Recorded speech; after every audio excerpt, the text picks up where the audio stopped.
Dois dedos de prosa sobre política. Eu sou Ezequiel Gomes, você está no canal Vem Senhor Jesus. E hoje eu quero fazer um vídeo que eu gostaria de ter feito há quase uns 10 dias atrás, mas não consegui. No domingo, sem ser o passado retrasado, foi o dia 12 de setembro, que foi a manifestação onde eu e valorosos brasileiros fomos lá tentar pautar a ideia do impeachment de Jair Bolsonaro, lá na manifestação convocada pelo Vem Pra Rua, pelo MBL, etc e tal. E aquela manifestação, assim, ela me fez pensar e tomar algumas decisões muito importantes na minha vida, sabe? E logo no dia seguinte, na segunda-feira seguinte, eu acordei de manhã pensando assim, não, hoje eu vou fazer um vídeo explicando algumas coisas aí para as pessoas que me seguem, que se importam comigo, que gostam de me ouvir falar e do meu pensamento, etc. E eu estava marcado para tomar a segunda dose da vacina na quinta-feira daquela semana, e aí na segunda de manhã eu acordei, o pessoal do posto de saúde me ligou, ó, vem para cá que tem vacina, pode vir aqui nesse horário. Aí fui para lá. Saindo de lá, o Jorge me ligou dizendo, ó, cara, tô com tempo livre aqui, a gente pode ir pro estúdio, vamos gravar hoje, amanhã, quarta-feira. Falei, beleza. Peguei o carro, fui até o trem, peguei o trem, fui até São Paulo, tô aqui em São Paulo hoje de novo. Fiquei segunda, terça e quarta. Aí, podre, voltei para casa quarta noite, quinta, colocar todas as coisas em dia, sexta-feira, final de semana descansar. Hoje, tô gravando de terça para quarta, tô em São Paulo de novo. Então, a vida tá correria. Agora é quase 1h30 da manhã. E aí tô podendo gravar o vídeo que eu queria gravar para vocês lá há quase 10 dias atrás, tá? Queria falar um pouco com vocês assim sobre política, e não de uma perspectiva assim polêmica hoje, né? Vou tentar não xingar quem vota no Lula, quem vota no Bolsonaro, que para mim são pessoas que estão na mesmíssima condição mental e espiritual e tudo mais. Não tem diferença nenhuma, moral e intelectualmente falando, votar no Lula ou votar no Bolsonaro. Mas a minha vontade aqui não é alfinetar, brigar com as pessoas que vão votar no Lula ou no Bolsonaro, cada um faz o que quiser da sua vida. Eu vou explicar um pouquinho assim como que eu enxergo algumas coisas para vocês entenderem um pouco a importância que eu dou para esse assunto e como que ela funciona assim na minha mente, até para vocês entenderem um pouco, né, da veemência com a qual eu trato algumas das questões políticas e tudo mais. Bom, como eu já falei assim em outros momentos, mas não custa repetir aqui, conquanto na minha casa nós não fôssemos partidários de nenhum partido político, de alguma forma a discussão sobre a política brasileira sempre esteve presente na minha casa. Até porque, eu não sei se vocês sabem, mas a política e o direito, elas têm uma relação parecida com a filosofia e a religião, tá? Então a filosofia e a religião, elas são duas áreas um pouco diferentes, mas que mantêm alguns temas, né, em conjunto, vamos dizer assim, abordados de perspectivas um pouco diferentes. Direito e política têm mais ou menos esse mesmo tipo de interação. Em ampla medida, a discussão política é uma discussão jurídica, tá bom? Por exemplo, legitimidade do voto, legitimidade da eleição, representatividade, o direito que o presidente tem de tomar decisões do orçamento XYZ, ou da condução dos ministérios e do país, e sei lá o quê. Tudo isso são discussões jurídicas, tá? Não é uma mera discussão assim de opiniões e ideias. A própria relação entre os três poderes, né, que é uma discussão bem interessante e tal, tem que ver com uma discussão jurídica, né? Ditadura do STF, crimes de responsabilidade do Bolsonaro, bandido tomando conta da Câmara dos Deputados. Tudo isso é discussão política jurídica, tá? E na minha casa a gente sempre teve essa cultura do jurídico, que também se manifestava em certo sentido na cultura do político, né? Então, por exemplo, eu me lembro de ser bem jovem e tá lá na época dos caras pintadas na Avenida Paulista contra o Collor, né? Lembro, inclusive, da época que teve a votação do impeachment do Collor, meu pai com fita cassete não, VHS, colocando para filmar lá e registrar o impeachment do Collor. Inclusive, a gente não fazia ideia assim, do que viria a ser a internet depois, né, com esses arquivos de praticamente tudo que é coisa assim, da história. E, inclusive, hoje, se você quiser ver a votação lá do impeachment do Collor, você não precisa ter a fita do VHS do meu pai, basta você ter internet mesmo, que já consegue. Então, tipo assim, sempre foi um assunto normal e importante e tudo mais. Então, assim, eu sempre me divirto, assim, falando de política, pensando nas questões, né, político-jurídicas. E gostaria eu que essas discussões, elas fossem meramente, assim, teóricas. Elas já seriam importantes, né? É como a gente falar do nosso time de futebol. Aliás, política tem um pouco esse lado, né? De nos categorizar e de nos colocar em grupos, né? Então, um grupo mais à direita, um grupo mais à esquerda, um grupo mais ao centro, um grupo mais libertário, um grupo mais anarquista. Então as pessoas elas vão se organizando e vão organizando o seu pensamento e atitudes, etc. e tal, a partir da identificação de que temos ideias, né, mais à esquerda, mais à direita, mais ao centro, mais libertárias e tudo mais. Então, tipo assim, quando a gente fala de política, a gente fala do nosso time do coração, vamos dizer assim. E a gente torce pelo nosso time do coração quando ele tá bem ou quando ele tá mal, né? Não importa o que aconteça com o time. Então, por exemplo, se você é de esquerda e hoje quem tá no poder é a direita, você não deixa de ser de esquerda por causa disso. Se você tem visões mais liberais ou mais libertárias, anarquistas, etc e tal, você não deixa de ter a sua opinião porque você é uma minoria. Pelo contrário, é uma coisa normal, entendeu? Então, tipo assim, se fosse só uma coisa assim teórica de quem tá em qual caixinha e tudo mais, seria uma discussão legal, porque é uma discussão legal. Né? Como que é o pensamento, que também tem que ver com o jurídico, mas tem que ver muito com o econômico também, né? Qual que é a nossa visão da relação do Estado com iniciativa privada, com mercado, com livre ou não mercado, regulação.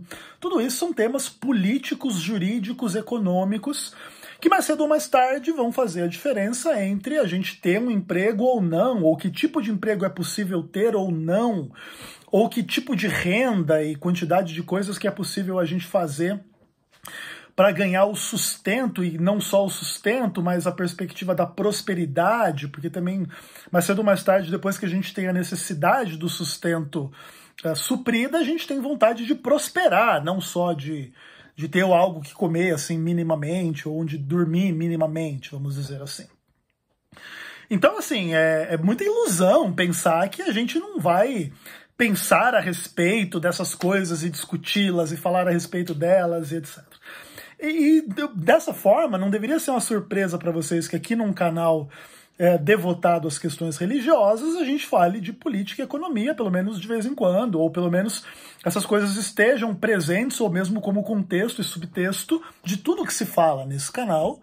Por detrás de tudo que se fala nesse canal está um ser político por natureza, que é um ser humano, que é o Ezequiel, vivendo num contexto político, jurídico, econômico, refletindo sobre tudo e qualquer coisa, né? Naturalmente com um foco que mais me interessa na religião, na teologia, mas que também não é vivida separada da vida prática e real do mundo, da grana, do dinheiro, da política, da economia e tudo mais. Então, o que acontece? Eu gosto muito desse tema, acho esse tema extraordinário. Não sou um cara super conhecedor nem de economia, nem de política, nem de leis e questões jurídicas, mas tenho uma certa bagagem em relação a essas coisas e dentro da minha perspectiva pessoal, me reservo o direito de ter as minhas opiniões sobre economia, política e direito e tudo mais, beleza? Se fosse só uma discussão teórica, ela já seria legal, mas com todas as implicações práticas, ela se torna mais legal. E eu estou dizendo legal aqui, não necessariamente no sentido de bom, mas no sentido de importante. é importante conversar a respeito dessas coisas, a despeito da complexidade, porque elas têm que ver com realidades práticas da nossa vida. Então, vou explicar para vocês um pouco de algumas perspectivas particulares a esse respeito. A minha vida gira em torno destas questões, como a vida de vocês também.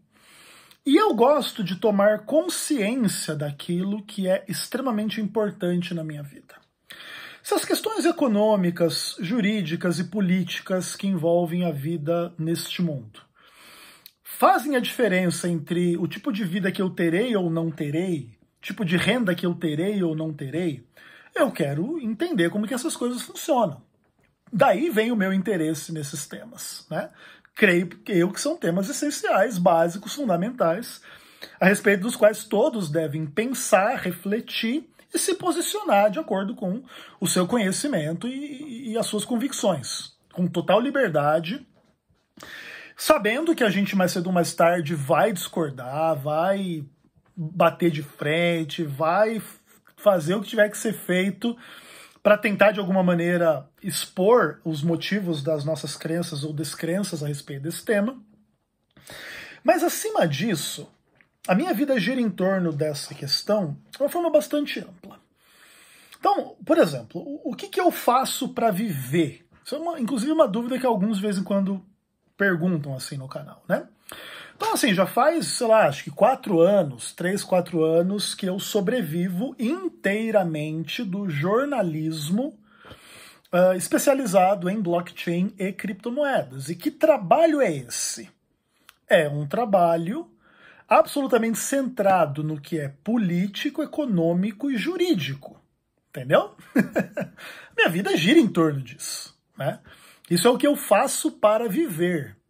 E o que eu faço para viver é essencialmente uma posição política, que tem como fundamento o pensamento anarcocapitalista, libertário, liberal, vamos dizer assim, ainda que cada uma dessas coisas seja um pouco diferente umas das outras, tá?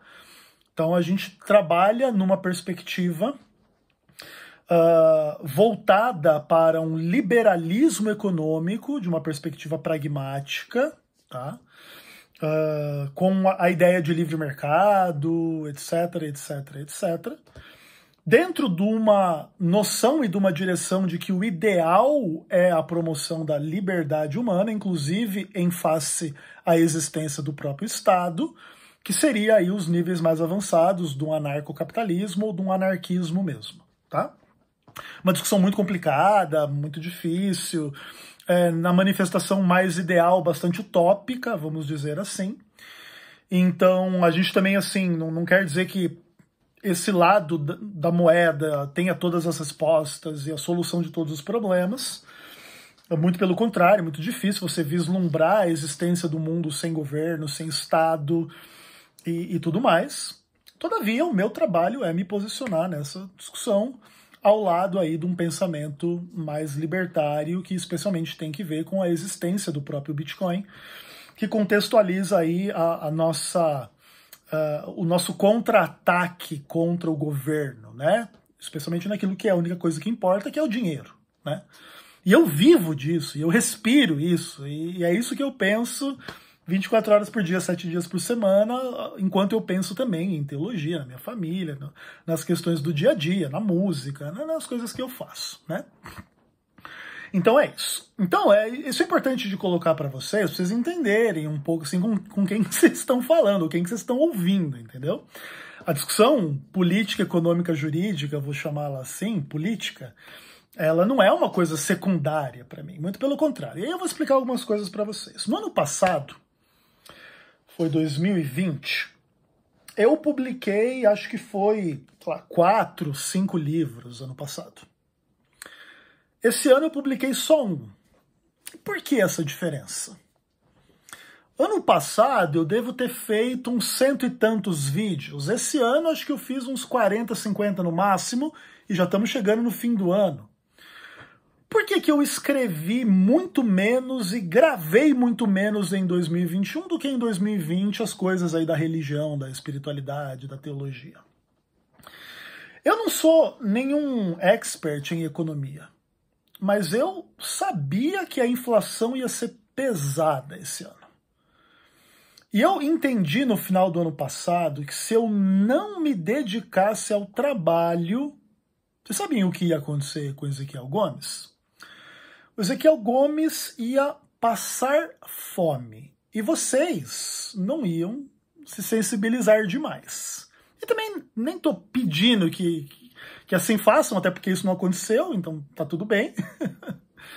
Mas se eu tivesse feito teologia esse ano inteiro, livros e vídeos e não sei o quê, esse ano eu teria passado fome, beleza?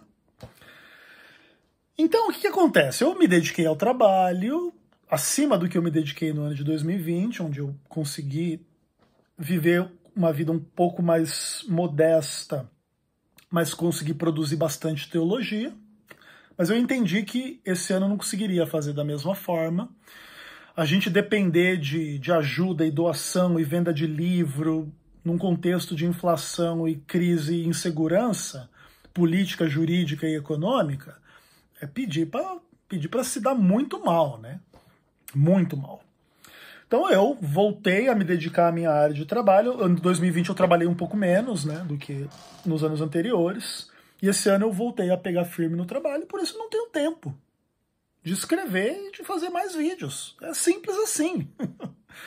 Essa não é uma discussão teórica do tipo, sou do Lula, sou do Bolsonaro, sou do Amoedo, sou do MBL, lá. Não é isso a discussão. A discussão é se eu tenho que comer em casa ou não. Se eu tenho perspectiva de prosperidade ou não. Se comprar uma casa é um objetivo inatingível ou não. Se ter um plano de saúde é um luxo ou não. E etc, etc, etc, etc. E tudo isso se materializa e de alguma maneira se representa num débil mental, fazendo discurso na ONU, onde 10 coisas que o cara fala, 11 é mentira. É bom que eu deixei para fazer esse vídeo hoje, depois do desastre lá do discurso do Bolsonaro na ONU, porque é uma palhaçada. O Brasil, na cabeça do Bolsonaro, é um grande celeiro de investimento, dos maiores do mundo, sei lá. Cara, pelo amor de Deus. Agora sim, ó, para deixar claro algumas coisas para vocês.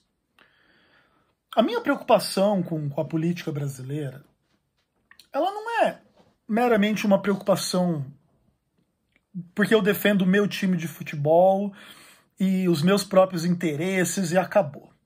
Eu vou ser bem sincero para vocês, galera. Para mim, Ezequiel, em certo sentido, quanto pior, melhor. Eu milito do lado do Bitcoin, do lado do libertarianismo, do anarquismo e etc. Quanto mais um governo for débil mental, o meu trabalho só facilita. Eu chegar pro Zé da esquina e dizer para ele, o Zé da esquina, sua moeda vale cada vez menos, você devia comprar Bitcoin que vale cada vez mais, porque o governo é um bando de retardado débil mental. E se você depender de governo, você está lascado na sua vida. Para mim, quanto pior o governo é, melhor é o meu trabalho. É mais fácil. Imagina se eu tivesse, assim, combatendo um governo muito eficiente, muito inteligente, muito maravilhoso. Ô Zé da esquina, vamos comprar Bitcoin, vamos deixar o dinheirinho do governo de lado. O cara, não, meu. O governo cuida tão bem da economia, do dinheiro, da saúde, de tudo. Pra que eu vou largar isso, cara? Então, em certo sentido, pra mim, galera, pessoalmente, em algum aspecto, quanto pior for o governo, pra mim melhor. Pra mim tem mais trabalho pra mim. Eu vendo mais, eu ganho mais, eu produzo mais, eu converto mais pessoas àquilo que eu acredito que é anti-governo. Então, a minha preocupação, quando eu gostaria de ter um governo melhor no Brasil, não é pensando nos meus interesses de vendedor de Bitcoin, de jornalista, de músico, sei lá do que. Não. Eu me preocupo com a minha mãe, com meu pai, com a minha irmã, com minhas irmãs, meus irmãos, meus amigos, meus irmãos da igreja. Porque nem todo mundo vai conseguir lucrar em cima do quanto pior, melhor. Eu vou conseguir, mas nem todo mundo vai conseguir, galera. E assim, ó, o que isso significa não é simplesmente assim não poder comprar uma casa, que já é uma coisa ruim. É não poder comprar comida. Porque um débil mental não sabe o que faz, cara. Não tem a menor cara de pau de mentir. Bolsonaro falou na ONU, galera, que as manifestações a favor dele no dia 7 de setembro foram as maiores manifestações que já existiram no Brasil. Não teve diretas já, não teve impeachment do Collor, não teve impeachment da Dilma, que foi no mínimo 50 vezes maior do que o 7 de setembro do Bolsonaro. Cara, é uma piada, irmãos, é uma piada, cara. Não é nem o ponto de concordar ou discordar do Bolsonaro, se ele tem aspectos bons ou ruins, nem esse é o ponto. É o simples fato da mentira deslavada e descarada e só débil mental que acredita. Aliás, acho que nem débil mental, porque você, sei lá, que nível de problema que você tem que ter para acreditar no tipo de coisa que o Bolsonaro fala. Entendeu? Então, tipo assim, cara, é um negócio absurdo. E por que é importante a gente falar disso? Por exemplo, dia 12 de setembro eu estava lá na manifestação do MBL. Muito ruim, assim, ver a manifestação pequena. Tudo mais. O que eu, Ezequiel, entendi? Mas assim, ó, é 99% de certeza que não vai ter impeachment, porque sem a rua não tem impeachment. Então a gente teria que fazer aí uma manifestação por mês, daqui até, sei lá, 8 meses pra frente. Uma maior que a outra, então 6 mil, 20 mil, 50 mil, 200 mil, 400 mil, 1 milhão de pessoas. Para pressionar um Congresso que está enchendo o rabo de dinheiro. Que, assim, acho que, como é que é? 50% da base monetária do Brasil aumentou da pandemia para cá. Ou seja, imprimiram 50% mais do que já tinha de dinheiro na face do Brasil, né? Para não dizer na face da Terra. Então é isso, entendeu?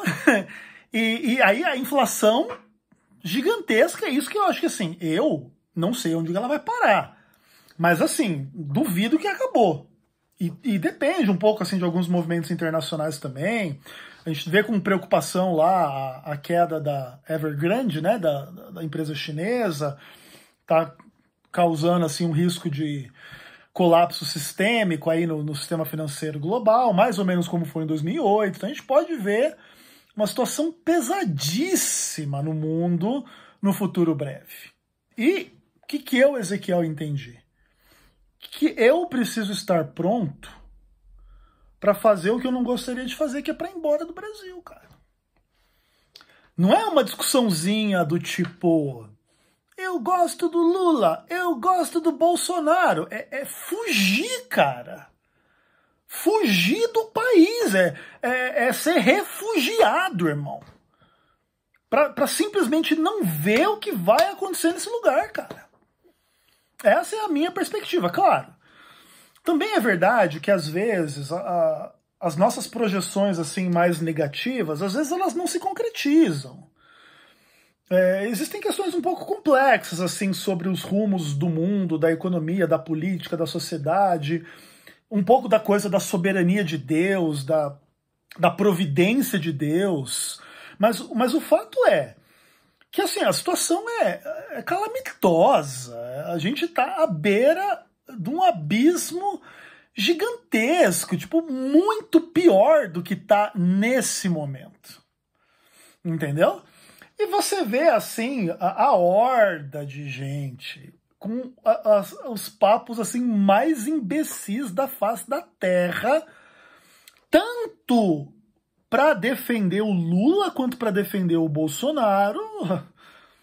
A vontade é ir embora, ou do Brasil ou do mundo, é morrer. Essa é a vontade.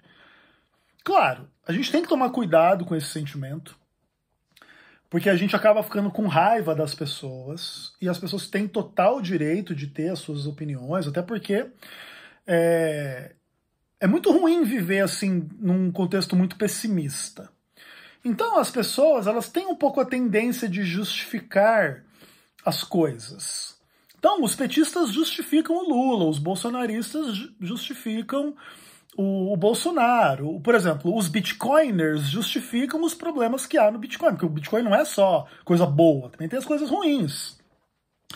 E todos nós, a gente não consegue viver assim na perspectiva do absoluto caos e desgraça.